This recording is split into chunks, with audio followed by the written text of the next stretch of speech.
Sistem ekskresi. Sistem ekskresi adalah sistem pembuangan sisa hasil metabolisme tubuh. Sisa hasil akhir tersebut dapat berupa gas, zat padat maupun cair yang dibuang melalui insang, kulit, dan ginjal pada ikan. Sistem ekskresi pada ikan. Sistem ekskresi pada ikan sama halnya seperti vertebrata lainnya. Sistem ekskresi pada ikan memiliki fungsi untuk 1. Mengeliminasi sisa nitrogen hasil dari metabolisme protein. Yang kedua, regulasi kadar garam pada tubuh ikan. Dan yang ketiga, menjaga keseimbangan garam pada tubuh ikan. Organ yang berperan dalam sistem ekskresi pada ikan. Yang pertama, insang. Insang pada ikan berfungsi untuk mengeluarkan CO2 dan H2O. Insang berbentuk lembaran-lembaran tipis berwarna merah muda dan selalu dalam keadaan lembab. Insang terdiri dari filamen insang, tulang lengkung insang, dan tapis insang. Letak insang dapat dilihat pada gambar di samping nomor 11. Yang kedua, sepasang ginjal. Ginjal pada ikan memiliki fungsi utama, yaitu mengekskresikan sebagian besar produk akhir metabolisme tubuh dan mengatur konsentrasi cairan yang disaring menjadi urin. Letak ginjal dapat dilihat pada gambar di samping nomor 6. Organ selanjutnya yang berperan dalam sistem ekskresi ikan adalah kulit. Kulit memiliki kelenjar yang nanti akan mengeluarkan lendir agar tubuh ikan menjadi licin, sehingga memudahkan ikan dalam bergerak di dalam air. Baik, sekarang saya akan menjelaskan mengenai tipe-tipe ginjal. Terdapat dua tipe ginjal pada ikan, yaitu tipe ginjal pronefros dan tipe ginjal mesonefros. Tipe ginjal pronefros.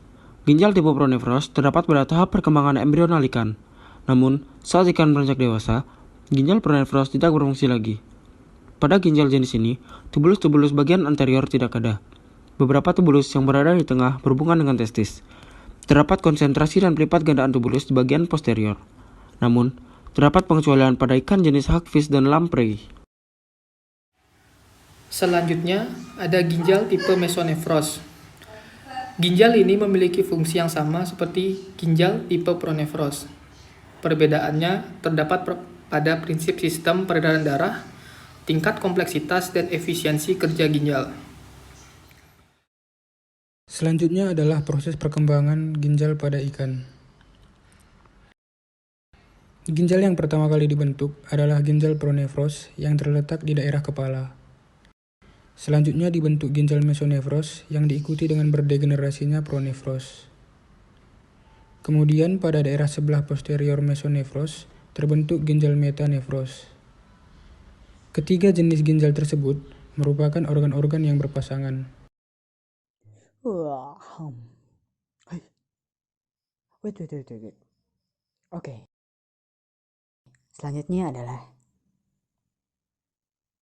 Ginjal yang dibentuk dari mesoderm intermediat dimulai dengan tampaknya pronefros yang terdiri atas beberapa pasangan tubulus pronefros yang terletak pada bagian cepal dari mesoderm intermediat. Tubulus-tubulus tersebut dibentuk dengan urutan cepalocaudal. Pronefros pertama tampak sebagai deretan yang terdiri atas segmen-segmen yang disebut nefrotom, yaitu massa sel-sel mesoderm intermediat. Nefrotom kemudian terpisah membentuk suatu rongga yang disebut nefrokol, yang bersinambungan dengan kolom, yaitu yang memisahkan lapisan parietal dari mesoderm lateral. Selanjutnya, sistem ekskresi pada ikan air tawar.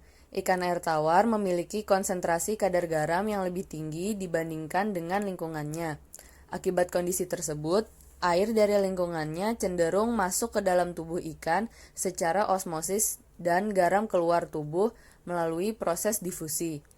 Nah, untuk menjaga konsentrasi tubuh, ikan air tawar juga harus secara terus-menerus mengekskresikan kelebihan air yang diserap dengan cara menghasilkan urin yang banyak dan encer. Sehingga ikan air tawar harus mengeluarkan sejumlah besar air dari darah dengan cara meningkatkan laju filtrasi air ke dalam tubulus ginjal. Hal demikian terjadi karena ikan air tawar memiliki ginjal yang memiliki banyak badan malfigi dengan ukuran yang besar, serta mengandung banyak glomeruli yang besar juga. Nah, Mengapa badan malpighi dan glomeruli pada ikan air tawar lebih besar?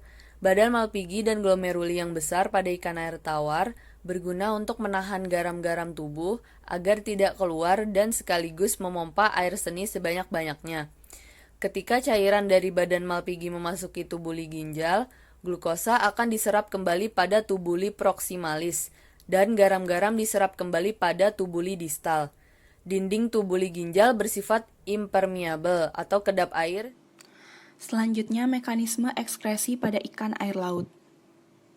Ikan yang hidup di laut mengekskresikan sampah nitrogen berupa trimetalamin oksida atau TMO yang memberi khas bau ikan laut. Tubuh ikan air laut lebih hipotonis dibandingkan lingkungannya, sehingga banyak air yang keluar melalui permukaan tubuhnya. Hal ini mengakibatkan ikan air laut cenderung mengalami dehidrasi. Untuk menutupi kehilangan air tersebut, ikan air laut lebih sering minum dibandingkan ikan air tawar.